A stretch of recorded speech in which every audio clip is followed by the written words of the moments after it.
Alright, so in Dandadan, transformations are never just numbers on a stat sheet like you're looking at a Pokémon card. Still, each shift in form rewires a character's strategy, psychology, and even their personality. In this character's explanation of Dandadan, we're going to talk about every character's transformation based on their roles like burst, defense, and more. So stick with us till the end, because there's definitely going to be a shock in here. Before we start, I want you guys to subscribe to our channel and beware, because a lot of spoilers are coming up next. First, we have the ever so popular Turbo Granny. She's a textbook burst archetype in multiple bodies. In her base monstrous incarnation, she is quite direct. A fast, brutal predator who does physical changes, from exaggerated jaws, jagged teeth, and animalistic speed. She can do an overwhelming amount of damage while having a lot of speed. Turbo Granny can smash through defenses, and even when she ends up inhabiting the Nico doll, this shift doesn't make her harmless, since now she survives purely based on luck. On the other hand, we have Ken and Okarun's Turbo Granny form, and in this form, when Okarun transforms, he taps into the true essence of Turbo Granny's real powers. His hair becomes white with vertical eye strikes and a terrible black jaw that mogs even the great Chico Lachowski in his prime. Jokes aside, with this transformation, Okarun can enhance his reflexes, speed, and the ability to end fights more quickly. In the manga, we saw Okarun unlocking the feral form, which basically grants him the ability to do more damage with fewer checks, and a ferocity that overpowers even the most calm and calculated villains. The Turbo state is all about burst windows. It is a one-way ticket to either winning or losing, mechanically and thematically. These forms are try or die, meaning the moment you flip the switch, Okarun would either win or he'd lose. Aira's acrobatic Silky is one of the angriest transformations you're gonna see. At first, Aira gained the ability to see spirits after coming into contact with one of Okarun's Kintama. Once Silky took over, her hair grew extremely long along with its volume.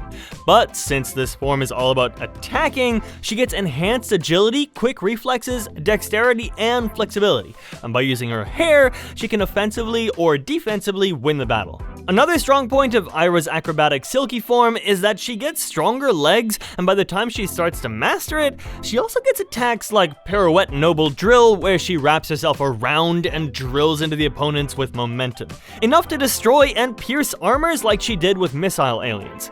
Bamoro's exosuit looks like it's harmless, but honestly, it can kick some ass. In this normal mode, it's quite a high-powered tool, but when it's transformed into the slaughter mode, the exosuit becomes monstrous, a feral engine of destruction. The burst comes in large-sized attacks, and has a shock value that's gonna shock you. See what I did there? Anyway, the suit's hidden mode is designed to end a battle before it even becomes escalated. However, like most other forms, this exosuit has its own limitations, and it can cause collateral damage while attacking enemies. From overheating to loss of pilot control, so much has already gone wrong in this manga series. Kinta's obsession with girls in this series is insane. However, even though you might not like him, his mech progress is a clever burst strategy that is disguised as comic relief. If we talk about his regular Great Buddha form, it feels like a defensive suit. However, when we engage in combat, the Gundam variants are tailored for direct engagement with enemies, striking them with heavy attacks and utilizing specialized weapons. However, there's a twist in the story. Once Kinta merges or combines his suit with Okarun, they create a super suit, which is the combined mech suit of Kinta and Okarun. With this, the powers are instantly multiplied while allowing our heroes to do a lot of burst attacks and destroy the enemies. Mr. Mantis Shrimp, in his short form, is more powerful than Iron Mike Tyson himself. His burst speed, attacks, and armor-piercing punches can easily end a battle within seconds. In his fight against Okarun, he easily overpowered our MC while making sure that he remained untouchable. While at some point our characters were fighting, Mr. Mantis was pretty head-to-head. He showed us the Dover Demon Strong Style 24 transformation. Here, his head resembles a giant mantis shrimp with green glowing eyes and a second pair of wide eyes with antennas. Needless to say, he looks pretty badass yet scary. Ironically, his strength, while infinitely increased, still puts a huge limit on his powers, which is his inability to swim underwater. On the other hand, he's also limited to staying in this form for 24 seconds, but the strengths here are so much that his enhanced physical strength can destroy just about anyone. The burst techniques allow him to fight even the strongest characters while creating a shockwave of punches. Later in the series, he receives a special Serpo energy drink, which enables him to maintain this transformation for at least 24 hours. Next up, we've got Unji Zuma, a boy who got possessed by none other than Umbrella Boy. After his possession, he becomes a blunt, unstoppable offensive character, or just someone who doesn't have the word quit in him. After the Masker form, he becomes quite similar to Aira and Okuran, getting powers that are quite overpowered. In Unji's case, the young man acts nobler-minded towards his allies than in his usual form. The mask covers most of his face, leaving only his eye and a portion of his forehead exposed. He has a dark and menacing appearance with these spiked teeth and spiked chains. And what about his powers? Well, firstly, Unji's Umbrella Boy provides him with enhanced strength. This was seen during the castle siege stage in Danmara, where Unji easily knocked down a group of archers with a single kick and could even throw his umbrella with enough force to break through another group. But then there's the eerie parasol materialization, where he can wield Umbrella Boy's umbrellas that automatically construct when accessing his powers. Currently, he is only able to manifest 2 of these umbrellas, but nevertheless, this guy is an epitome of pure brute strength, with techniques that totally back him up. In his full power, Unji can only access 1 umbrella as opposed to 2, however, with this, he can unleash multiple rounds of shockwave blasts without any recoil. This allows him to attack his opponents relentlessly and continuously. But now that we're away from the burst characters, let's move to the defensive characters. The first and second forms of Kinta Sakata's mech include the Buddha forms. These are basically defensive forms, massive, composed, and built to absorb damage while redirecting the incoming form. When it comes to the actual damage, consider Kinta's form as a crowd controller while providing buffs to the allies. These are also the 2 initial forms of Great Kinta until he transforms into his final form, which we previously covered, as he combines them with Okuran. Utilizing the nanoskin that the Ayase household is made of, Kinta can make a giant robot that he can then pilot to battle large forces. This robot was originally designed by Kinta to fight Bamora when she lost control of her kaiju suit. Then it was reconstructed to face Hasturb, who seized control of Bamora's kaiju suit in the slaughter mode. From the initial battles, one thing was totally clear.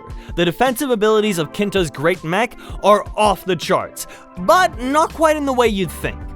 While the Great Kinta is made up of nanoskin, which is quite fragile, Kinta can continuously apply his imagination to the nanoskin that makes the mecha repair itself. Rin's transformation with Mei provides the perfect level of control and defense. However, it's mostly used in protection. Rin can actually use Mei's Omnibusen abilities by merging with the yokai, making her stronger than she ever was. Once she fuses, she wears a bikini-style idol costume that contains cute-looking underwear with ruffles and a turtle shell-themed bra. Alright, enough compliments for this cutie, let's talk about her powers. You see, with this transformation, Rin actually manipulates gravity through singing. Rin gains this ability. This allows her to create devastating attacks by destroying the opponents while sending things flying toward them. The unique thing about Mei's form is that she can manipulate both living things and inanimate objects. However, since Rin needs to sing to control gravity, her ability can easily be neutralized if an enemy manages to stop her singing in any manner. This happens when an enemy uses the Fairy Tale card's power to erase her mouth, making her unable to use the overpowered abilities of this form. The peak use of this form was when Rin utilized her abilities and form to bring the captives trapped in Danmara back to the real world by simply levitating their figurines out of the cursed trunk. Next up, we've got Payase, who looks like he gets bullied every single day. Not in his darkness form though, because that's where things change entirely. Payase possesses the power to completely envelop himself in a cloak of darkness. As a result, his form changes into more of a humanoid figure with horns and a dangerous head. He also manifests a beak mouth, featureless slit eyes, and long limbs that could probably beat John Jones in a ranged battle. Inside the darkness form, Payase uses shadow manipulation, meaning that he can control different shadows across the surface and make them do all the dirty work for him. The main strength of this form is that it allows him to disperse his enemies. This is done whenever he extends his shadows to intertwine with the shadow of his target, creating a spike that pierces from the groin to the head. Whoa, yeah, that sounds pretty painful to me. This attack is also known as sweeping the darkness, and in addition, Bayasa can enter his own shadow, allowing him to move swiftly into any surface around him, making these surprise attacks while maximizing damage. How could anyone forget the most popular Gigi and Joiji, right?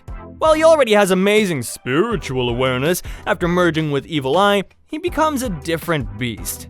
Gigi can access the power of the Evil Eye using two interesting methods. The first one is his spiral power, which is a technique where he synchronizes his ki with Evil Eye's and sets them both in a specific rotation. The other involves the rapid alternating control of his body between himself and Evil Eye. The second method also triggers a partial transformation of the Evil Eye's possession, where black markings stretch from his face to his chest, and he completely changes. His attack power is decent, but where he excels is in his defensive abilities and his speed.